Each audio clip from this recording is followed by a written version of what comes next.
I now have the honor of introducing our next keynote speaker, Dr. Darin Latimore. Dr. Darin Latimore completed his undergraduate studies at UC Berkeley and went on to study medicine at the UC Davis School of Medicine. He later completed his residency training in internal medicine and primary care. He now serves as the Associate Dean for Student and Resident Diversity at the UC Davis School of Medicine.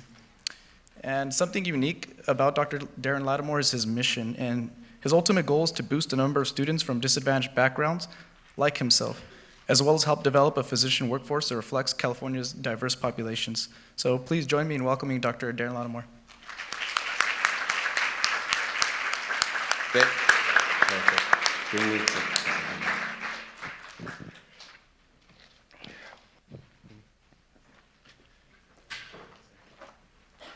Welcome, brothers and sisters. Glad to see you. Come on, wake on up. Welcome, brothers and sisters. How are you? I have a question for you. When you look at me, Dr. Darin Antoine Latimore, Professor, Associate Dean of UC Davis School of Medicine, do you see success? Or do you see a road paved with disappointments, stumbles, and downright failures? What do you see before you? It's a question. Says, then I think we have something to talk about. Life has been full of disappointments, stumbles, and failures.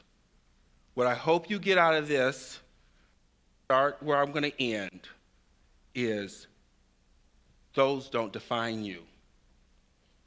Those build your character. Those help you find your path. You lost me? No. Determination, perseverance, and a deep desire to make change. That is what defines you. Some people would say I was fortunate. I would say it wasn't. For disappointment to come early in life. My father decided to rob a bank when I was 7 years old. I was lucky enough to witness the FBI surround our house and drag him away. And this was all to support his heroin addiction. We went from working poor to just po. Moved out of our little modest house and into low-income housing. I started working at the age of 13, got my first illegal job at 13, and pretty much worked all the way up through college. I worked every summer from 13 up until I was 16 and actually can get a legitimate job at Wiener Schnitzels. I agree with you.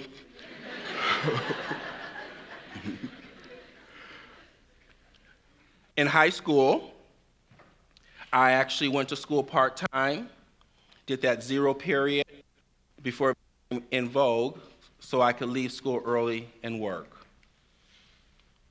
Surprising, high school actually was not a challenge to me. I actually graduated in the top 5% of my class. Having said that, because I did work, I didn't realize that I was not going to be taking trigonometry and not going to be taking calculus, because after noon, remember this. But I graduate in the top 5% of my class. Did I have a family that was pushing me to go to college?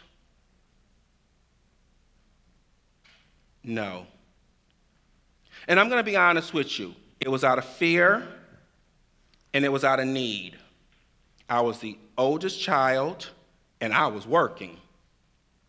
And my family was living off of and food stamps.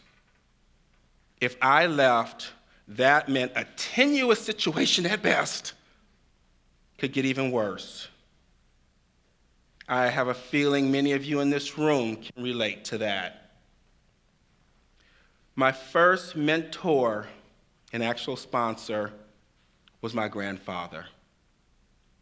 when everybody else was saying, why do you want to do that? Why not just get a job? Why not actually join the janitorial service? Well, I was a janitorial aide at 14 and 15 in the summer. I had lots of reasons not to join the janitorial service. But my grandfather, God bless his soul, my first mentor and sponsor, who grew up in rural Alabama, never went to school, could not read, could not write, so could not really truly understand what it was that I desired so deeply, knew and understood how important it was to me. And even though he didn't say it in front of the rest of the family, who was very outspoken about why not just be a janitor and at best go to a junior college down the street, privately, he made sure I knew he had my back. He made sure I knew if push came to shove, my mother, brothers, and sisters would not be homeless or be hungry. Or a sponsor. I actually did all my applications myself, literally. And quite honestly, forged half of it, including the financial aid papers. Again, my family loved me. My family just feared what it would be like if I, for good reason. We really, really, really lived on the economic edge. So, I'm in the top 5% of my class. I'm walking tall. I can go to school and work and, quite frankly, help run a household. What's going to be the problem at Berkeley? It never even dawned on me there would be a problem at Berkeley. First semester, freshman year, boom, bang, pop. Darin Latimore on the ground, dazed and mesmerized. The pillars of UC Berkeley standing.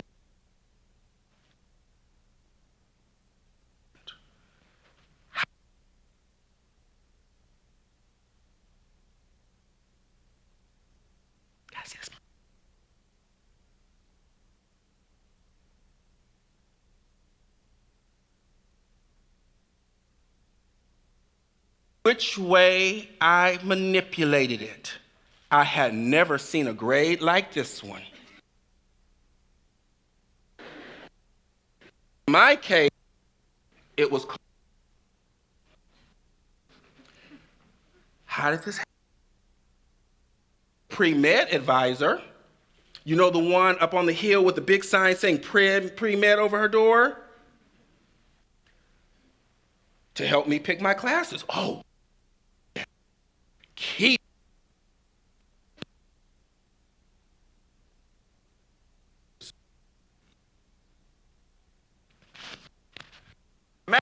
engineers. Take chemistry. I'm like,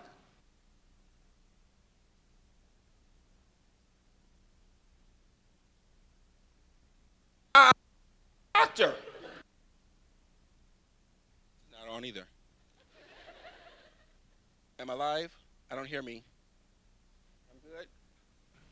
Keep your options open. Oh, you would have thought she was a cheerleader. Okay, she's the pre-med advisor. You know, my mentor. We'll get back to that.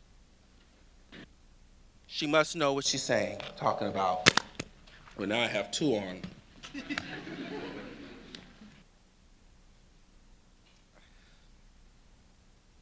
Somewhere in me, I'm Italian. I like to use my hands. This is not going to work well, but we'll do our best. So how did this happen? Could it be because she acted like I was the same square peg as everybody else who came in her office? Could it be that she did not even consider the fact that I had never taken trigonometry or calculus in high school, and she put me in calculus for engineers? Could it be? Students, advice number one. Everybody whose sign says pre-med advisor are not the best advisors for you. You need somebody who sees you as an individual.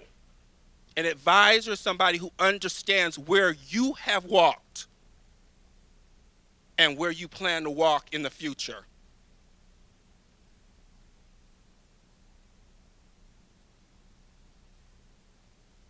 That's an advisor. Well, like I said, I flipped it, I twisted, I turned it. An F was an F was an F. So I go back up that hill. I'm not walking quite so proud and strutting so loud. And ask her for more advice. Okay, what do I do now? First semester, first year, I'm already on the academic list. You have to take the class again. Well, Lord have mercy. I knew that at the bottom of the hill.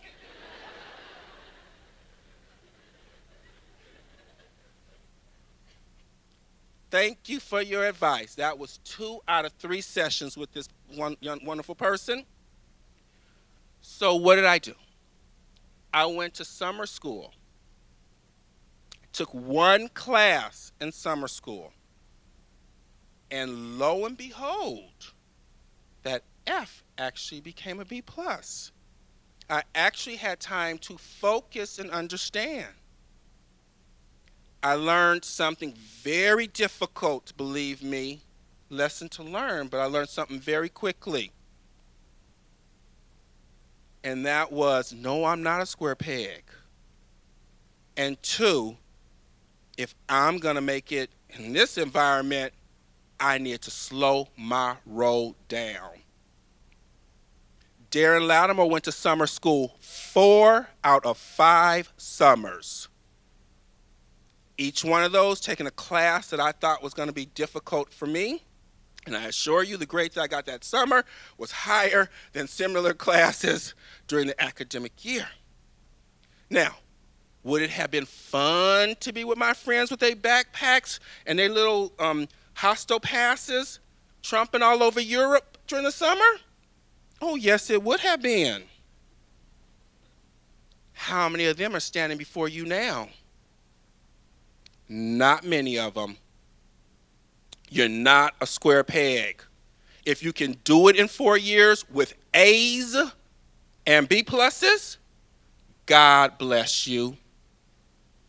If you cannot, slow it down. As an admissions dean, I don't care if it took you 4 years, I don't care if it took you 5. Now, when you're pushing 6, I'm getting a little worried. But 4, 5, 5.5, no, I do not care. What I look at is the grades that you got. Advice number 2.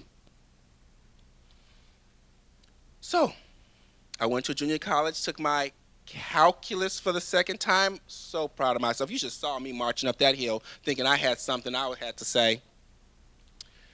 Same advisor. Actually, this was the 3rd time out of 4. I take that back. And what did she say? Oh, you didn't take it at Berkeley. You know we're not going to take the F off your transcript. You didn't take it at Berkeley. And I'm thinking to myself, you couldn't have said that last time? So what did Darin Latimore do?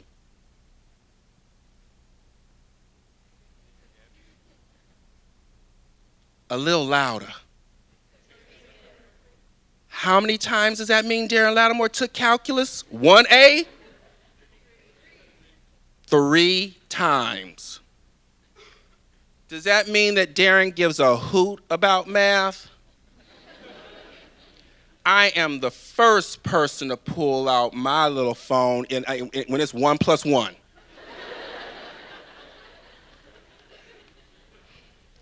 Math was not going to define me. Math was not going to be the reason that I was not going to be a doctor. I didn't care if it was going to be 3 times. I didn't care if it was going to be 4 times. Math was not going to define me.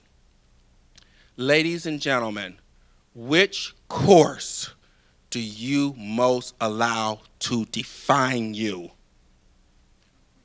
organic chemistry, and depending on the study, it can be chemistry. Why do you let it happen? Everybody knows that the organic chemistry and chemistry professors are crazy. They think their job is to be some doggone gatekeeper. And a lot of you, I won't be surprised if this hasn't happened to you. Look around, look to your left, look to your right. One of you won't be here at the end of the semester. It's very common for them to say something like that. If you walk through the door knowing this, why do you allow one course to define you? Again, I took calculus 3 times. I refuse to allow one course in a life path to define me. Please do not allow chemistry or organic chemistry define you. So, repeated it. Believe you me, there was a whole lot more bang, booms, and pops along the way. But at some point, I started getting some footing. I remember I used to go around, oh, what's your major, Darin? Oh, I'm pre-med. No, what's your major? I said I'm pre-med. So somewhere around second year, I realized pre-med ain't a major. You gotta declare something here. Unfortunately, again, I had wonderful advising, so I didn't even realize a non-science major was an option. Didn't even realize that. 30% of people who go into medical school, approximately, depending on which school, are non-science majors and take the prerequisites. I didn't even know that was an option. Having said that, it was very clear to me that that freshman year, math, science, and one little fun course on the side to balance it out wasn't working. So Darin was like, 1 or 2 maths, Latino studies. 1 or 2 math, African American studies. 1 or 2 math, thank you. Or history, or philosophy, or whatever. I did end up declaring microbiology, immunology, even though it was very clear in the end that my brain really enjoyed the other kind of social sciences much more. I also quickly realized some of my best advisors were actually non-science, because they actually seemed to understand what it meant to come from the projects of Pittsburgh and be on a college campus where very few people looked like me and understood me. So your advisors may or may not look like you. Your mentors may or may not look like you. Your sponsors may or may not look like you, and they definitely may not be in the sciences. What defines a mentor or a sponsor is someone who understands you, someone who really has your best interests at heart. Now, they should be honest with you. You flunk out the first quarter, and if they say slow your roll down, that's good advice. Bad advice is you're pathetic, you have no place in medical school, and there's no hope for you. That advice goes in one ear, out the other, you hit the door, and you never look back. It has no value in your world. Somebody telling you what you will hear, if you're anything like me, multiple times, of what you are not capable of, has no value. In one ear, out the other, keep walking. Find someone who actually can help you get to where you want to be. So I declare microbiology, immunology as my major. Then I started thinking, oh boy, I better start checking off some stuff. You know, that you got to do the leadership, you got to do the research, you got to do the clinical. You also got to do the academics. So, freshmen in the room, learn from me. When I first started college, I called studying walking all over the library, all over the campus, trying to figure out who was around that I knew and saying hi, and then doing it again in case I missed somebody. That's what I called studying. I also thought I had to save the world. I was out there locking arms. In my day, it was the anti-apartheid. Every march, I was there. Every food drive, I was there. Didn't matter if I had an organic chemistry test the next day. I was going to be there. In hindsight, probably was not the right approach. You want to go to medical school? I don't care how holistic we tell you we are in our application review process, we going to look at your grades. So if you do nothing, especially when you first start, get the academics down, then save the world. So I did find a good clinical experience that actually really did help keep grounding me as to why I was doing this bang, boom, pop pretty much every semester, one class or the other. Then I decided, oh boy, I better check off that research box because like so many of you, I thought research was the most important thing. You can't get into medical school if you haven't done research. For some schools, research is actually very important, but in all honesty, if you look at questionnaires they've done of admissions deans, clinical experience is more important. But at that time, I was like you. I got to do research, I got to do research, I got to do research. And unfortunately, my limited understanding of research was torturing rats and doing test tube experiments. Hated it. An entire year. But I thought it was something I had to do. So I worked in a lab for a year at the Pillars of Berkeley. Oh, now I'm, the research center of the world. How can I not at least get a publication? Worst case scenario, a presentation? But I should be someplace close to a Nobel Peace Prize. I am on the UC Berkeley campus. Well, we live and we learn. A year. I spent a year of doing experiment after experiment, only to come to the conclusion in my mind at the end of the year that I probably spent a year trying to purify a contaminant. An entire year. Talking about feeling like a failure. Was the box checked? Don't know. I can say I was actually in the presence of some dead rats and some test tubes. Can I actually speak to any thing that I actually accomplished? Not really, in all honesty. Went up to the advisor for the last time, and this was it, thank God. Not sure exactly what the pitfall was this time, but she went from that rah, keep your options open, to what felt like a wake. Oh, everybody not meant to be a doctor. Have you thought about a master's? And in all honesty, there's nothing wrong with a master's if that's your goal. But I wasn't at the pre-master's office, I was at the pre-med office. And it finally clicked. It finally clicked. That so-and-so didn't even say PhD. I was done.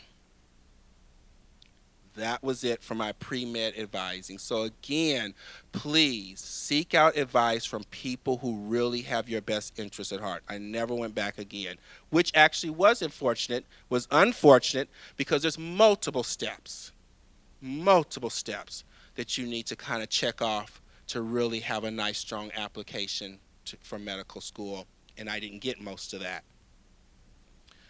5 years come around, I'm done. I'm as poor coming in out the door as I was going in. I was kind of beat down, and I had no money for MCAT prep. I had no money to apply to colleges. I had no money even to buy a suit. to go to interviews. So I decided I was going to head on back home. 5 years at UC Berkeley. And what was the result? Darin Latimore was moving back home to sleep on the floor because there was no bedroom at home for him. Does that sound like success? Does that feel like success? In order to support myself, I got a job at this small biotech company called Microgenics. Never heard of it. You will never have heard of it. Went belly up years ago. Again, it was a job. There was nothing prestigious about it. It was not in the plan. No way, shape, or form was it in the plan. But I could work there in the daytime. I could drive back into Berkeley and take the Kaplan Review course and take the classes. I could save a little money to try and apply to medical school. This small, little, no-name biotech company called Microgenics. Now, I had spent a whole year in this prestigious UC Berkeley lab, but now I'm in this little old place called Concord, little small biotech company. And what happens?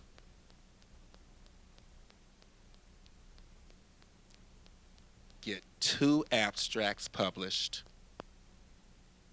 Sometimes life leads us in interesting directions.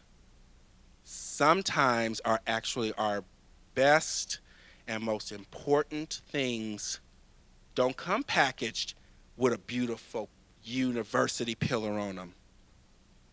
Sometimes we just have to take some chances. 2 abstracts from a completely unknown, no one could care about little biotech company after spending an entire year at a university theoretically being mentored by Mr. Prestigious. Don't close doors. Opportunities sometimes come in very unusual forms and circumstances. Well, after all this was said and done with, I decided to apply to medical school. In all honesty, too naive to know how bad my application really looked. But you know what? There was nothing else in this world I could imagine doing but being a doctor. That community that I left that needed the help was the same community I moved back to, and believe you me, it still needed the help.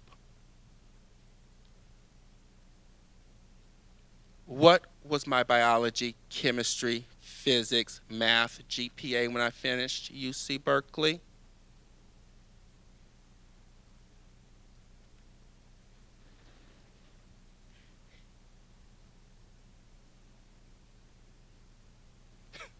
.4. I spent more time on the ground dazed than in a standing position. It was nowhere near a 4.0. Dr. Darin Latimore, full professor, associate dean of student and resident diversity at UC Davis School of Medicine, graduated with a biology, chemistry, physics, math GPA of 2.9. Yes, you can.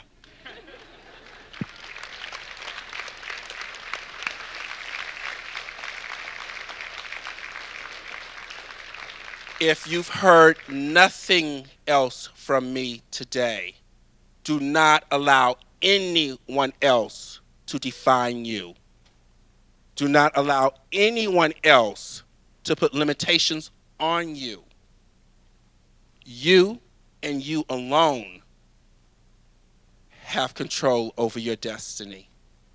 Now, for some of us, it's not a straight road, and for me, it absolutely wasn't. For some of us, there may be a post-bac in there. For some of us, there may be a master's in there. For For some of us, we are fortunate enough to go straight through. But if you want to be a doctor, perseverance, endurance, and passion, and more importantly, do not allow anyone else tell you what you are capable of or what you are limited by. We need you. The colleague before me spoke and said that the most important thing about being a physician is compassion and understanding. I couldn't agree more. He also said that every and anyone can be a doctor. In all honesty, I couldn't agree more. Do my patients ask me, well, what was your GPA? What was your MCAT score? And quite frankly, most of them don't ask me, where did you graduate from? What my patients care about is that when I'm in the room with them, they are the most important thing in my world at that moment, period. When I'm in the room with them, it's all about trying to help them solve problems. Many of them medical, but in all honesty, most of them life. What my patients care most about is they know at the end of the day, Dr. Latimore has their back. Patients honestly need you. Patients need people who come from their community, who understand the challenges that they've been through, and who can relate to the goals that they have for themselves and the people that they love. Who better to take care of your brothers and sisters, your neighbors, your community? Who better to do that than you? Pre-meds, stand tall, stay focused, and keep walking forward. Thank you.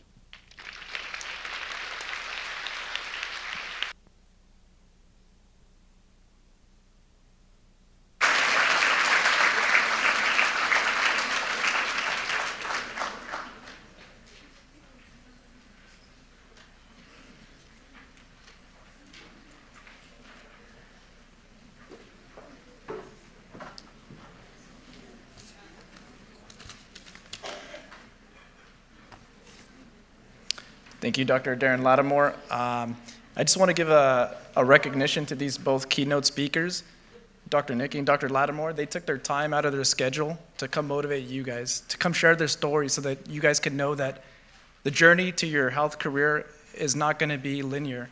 You're going to have a lot of ups and downs, but listen to these man's stories. It doesn't get any better. You know, we won't be the first ones to endure challenge, and we're not going to be the last. So stay focused, and these guys are some great role models, some great heroes for us. And then, of course, Dr. Latimore flew from Sacramento to come talk to you guys. So let's give both our speakers a round of applause.